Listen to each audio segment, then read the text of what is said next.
Welcome back to the Rhode Show this morning in the Buzz. It really is hard to believe how time flies, but it's actually...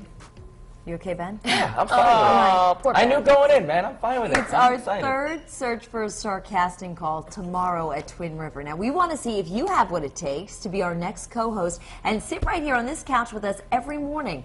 It's really, I have to say, it's a very unique opportunity because, as Ben has shown, you need absolutely no experience whatsoever. Why is there an exclamation point in the teleprompter for that? But what I think is interesting is, you know, the people who come out, I'm always surprised at how much talent there is in our own backyard. Right. And what's so different for people who go through this process versus what, you know, Danielle and I went through is, you know, I started my job in Sioux Falls, South Dakota, and you started in Burlington, Vermont. I did. I started in Burlington, metropolis. Vermont. I basically hounded the news director up there to hire me because I wanted to be on television so badly. Just give you a glimpse of what my life was like when I got hired there. I lived in this horrible little apartment because I had 3 days to find a place to live. Bologna sandwiches every day. Ramen, you know, tuna casserole, you name it, I ate it. Anyway, and my roommate, who shall remain nameless, had a fake tooth that she would leave. I'm not kidding. What? She would leave it around the house, okay? One day, Why? I don't know. Summer teeth. Some are here, some are there. I don't know. Some are in your mouth, some are on your mantle. I have to tell you, it went missing.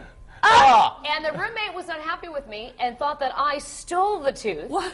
So she, in turn, tried to get back at me, hid my car keys, couldn't make it to work one day. No. I had to call my boss and be like, I've been accused of stealing a tooth, so I will not be able to make it in today. What happened to the tooth, you know? It came up, you know, like the next day. She found it on the stove or something, and yeah, it was great. And that reminds me of the Rhode Show audition. There you go. But it's true, you know, it's funny because everybody in this business, you know, most people, journalists, have stories like that of these little speck of a town. You're making below the poverty level, and wage below the poverty level. I was certainly making less than I was waitressing on the weekends in college. And I think that there's something. It builds a drive in you. It builds character. Right. Ben didn't have to necessarily go through that, but then again, you have a different. You've had the hard knocks. I was doing the showbiz thing in terms of I wasn't, you know. I mean, you were a full-time. Full-time comic, traveling all over the place, doing that, doing little clubs here, little clubs there.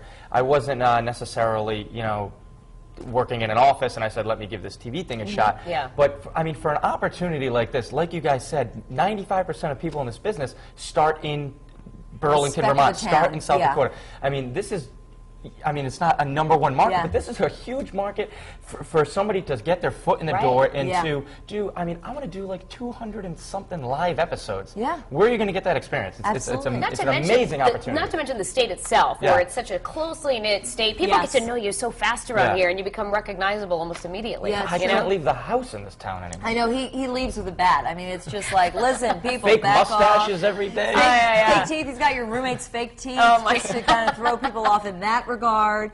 But I think it is really, there is a process, and even though you know, I think even though people go through this process, the people who really stand out are people who have done what they can to kind of make doors open for themselves, because no one's going to hand you the opportunity. You really have to work for it, and I know that you definitely worked for it, and I think that there is a real growth that happens when you have to go through that. I'm interested, real quickly, your advice to those people who are going to be auditioning tomorrow. People have been Facebooking me and asking me for advice and stuff like that. And it's really, I mean, it sounds cliche, but be yourself. But I really think if you come to the audition with ideas, with fresh ideas, if you can suggest to the producers, you know, hey, you know, this is something that interests me. I think people of Rhode Island might, in this area might, come with a segment idea. Or show them that you're excited, that you've watched the show, that you have input.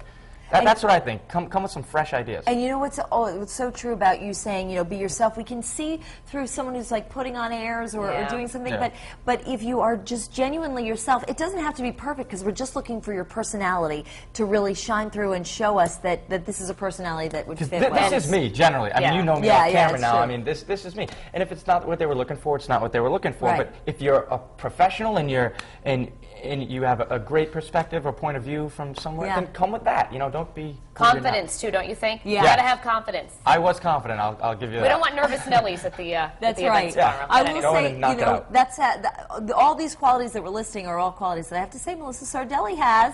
Oh, She's you're too confident, kind. She goes for it. Yeah. Too kind. Yeah, it should be a very exciting day tomorrow. And, you know, Ben, of course, you'll definitely be missed. But it's exciting to find out who the new co-host will be. Male, female, you know, what sort of characteristics they will have.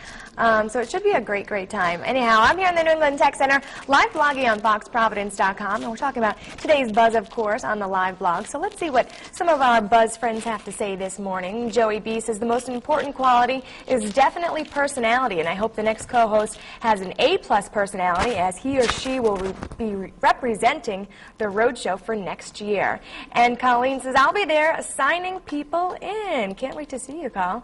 And in case you're just joining us this morning, I posted today's buzz poll question on FoxProvidence.com. Today we're asking, what do you think is the most important quality in a new roadshow co-host? A, hardworking, B, outgoing and upbeat, C, a great knowledge of Rhode Island, or D, expert web and social networking skills.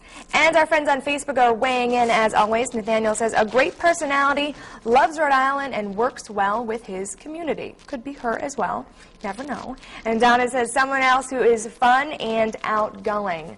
So we got a lot of great comments, and we have some audition tapes on FoxProvidence.com. If you'd like to check out some of those, people have been uploading those, so you should check it out and see some of the Roadshow co-host hopefuls. But don't go anywhere, because I'll be back at the end of the show with your web poll results. But for now, we're going to